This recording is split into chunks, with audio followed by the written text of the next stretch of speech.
Yeah. We'd name the first one Priscilla. Priscilla, yeah.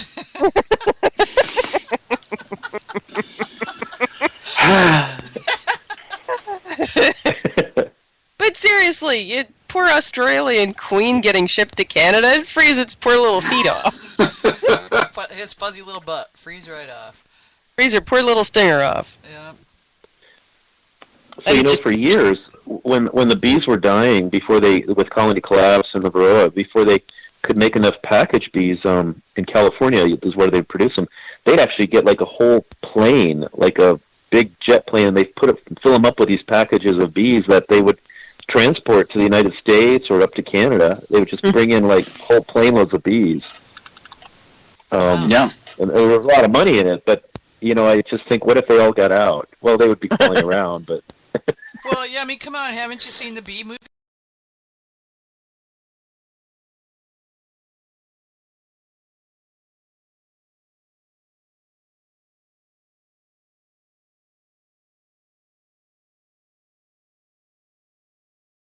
Angry. Yeah, and then when Tom know. tells us the queens aren't going to bite you anyway. Yeah, not the queens, but yeah, the bees maybe. Yeah, I think I'd rather the snakes personally. I think I want a bee suit. Well, I if think I'm going to be on a plane with bees. As long as you let the bees ride first class, keep the people in coach, it should be okay, right? Yeah, okay, Yeah, that makes there you sense. Yeah, they'd be happy then, right? They'd have drinks, they'd have nice food, they'd be good. Mm-hmm. Bigger seats. Bigger seats, yeah, exactly. A little curtain to keep the rabble out. Yeah, put them in coach, and then they'd be angry, and understandably so. You call this honey? This is not honey. This is sugar with honey-like substance in it. I wouldn't give this to my worst enemy.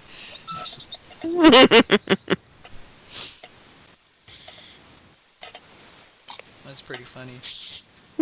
All right, we're gonna let Tom go now before we get any sillier.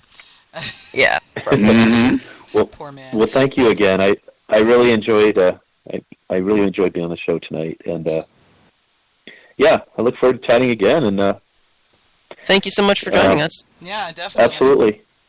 Yeah, we might have to get a panel of beekeepers together and let you guys run wild, like you and Bobby, and I don't know, we'll find somebody else. I'm sure there's another beekeeper amongst our ranks that we can put you guys on. We should get one of the Canadian beekeepers. There we go. Yeah. Oh yeah, there's some great Canadian mead makers too. Yeah, commercial beekeepers and mead makers, absolutely. Yeah. So yeah, we'll have to pull something together on that. We've been throwing around the idea of panels for almost a year now, and we never quite make it happen. So we really ought to just get to it. Yeah. Working on it. Because we're disorganized and lazy, that's why. Yeah, well, we're unpaid labor, so, Yeah, and, we have lives and jobs and things. Exactly. So, all right, then. Okay. Tom, we will talk to you soon, and thanks again for coming on the show, man. Really appreciate it. Thank you. Thank you very much. I'll talk to you guys later. Okay. Thank you. Take care. Mm-hmm. All right. Bye. Bye. That was fun. Mm-hmm. Indeed. Yeah. You still on the call, David? Yep, still here. Just hangs out back there.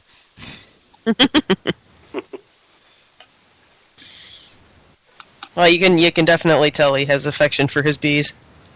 Yeah, you can. I love listening to him talk about them. I could listen to that all day long. And Yep.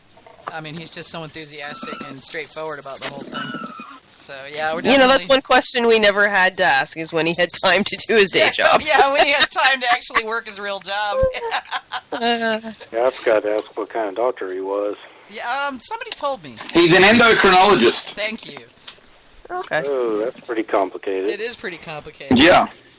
My dogs can all tell. My dogs can tell time. They're all racing in and out of that tiny little room, going, "Mom, aren't you done yet?" But whilst he says it's complicated, I believe he did. In an hour ago. Yeah. Well, whilst you say he's complicated, I believe he's a bit disillusioned with the American medical system, and so he's cut back his patients significantly. Is maybe how he manages to make mead and enjoy life the way he does. Yeah. Distinctly possible. It does get complicated. The insurance companies go out of their way to make sure it's ridiculous. So. Yeah. Okay, so coming up, we've got, all right, the usual events, because nobody's been sending me events, and you can always send those to gotmeadlive@gotmead.com if you want me to. Free advertising. Free advertising, yeah, but nobody does it. So St. Ambrose Cellars has live music every Friday night, and Thirsty Thursday with 35% off refills.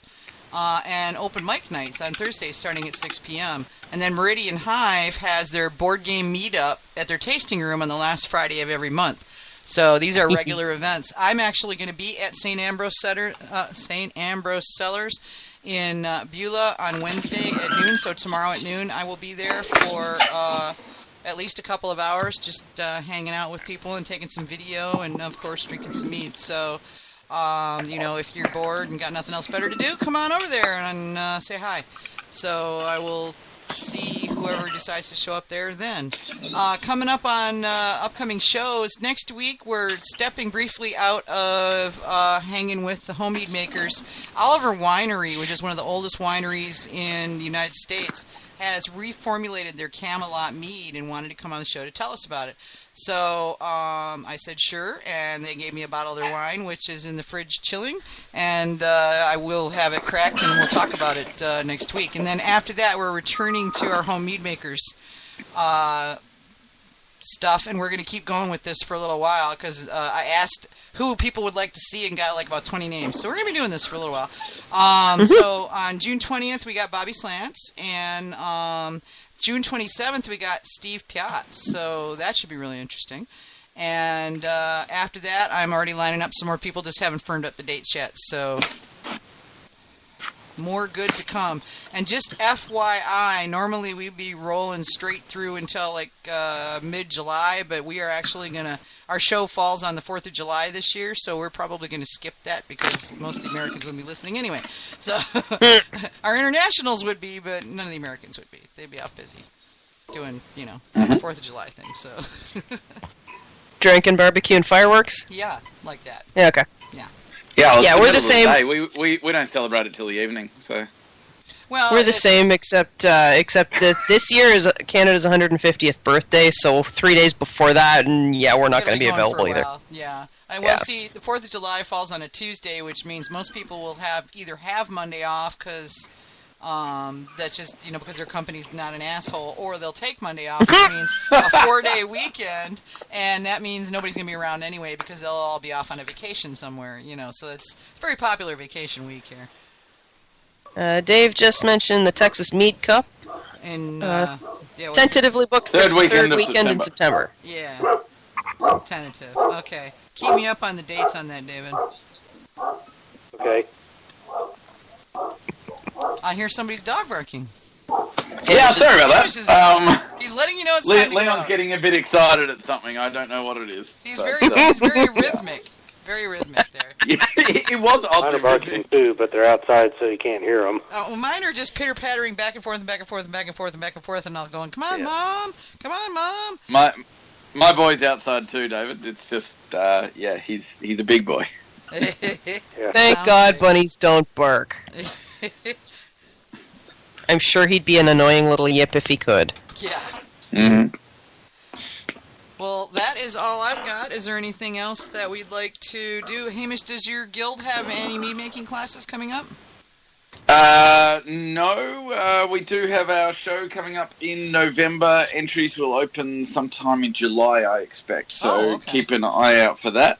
The other thing I would say to anyone in Melbourne, I know of about 40 good pear trees that are both very acidic and very tannic.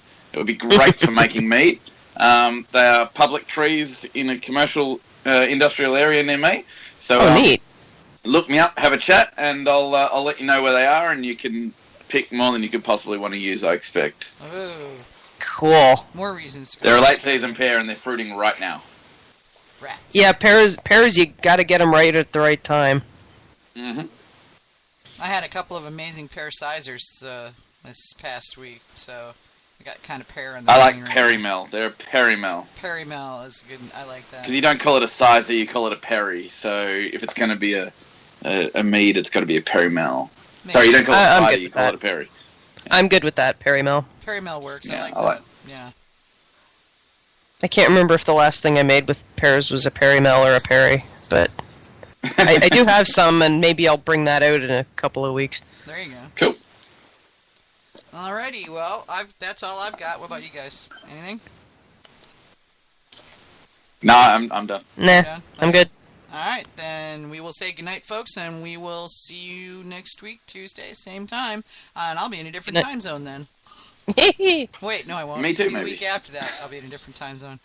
long as you know what time zone you're in relative to when the show's supposed to start, it's Yep. all good. I will. Okay.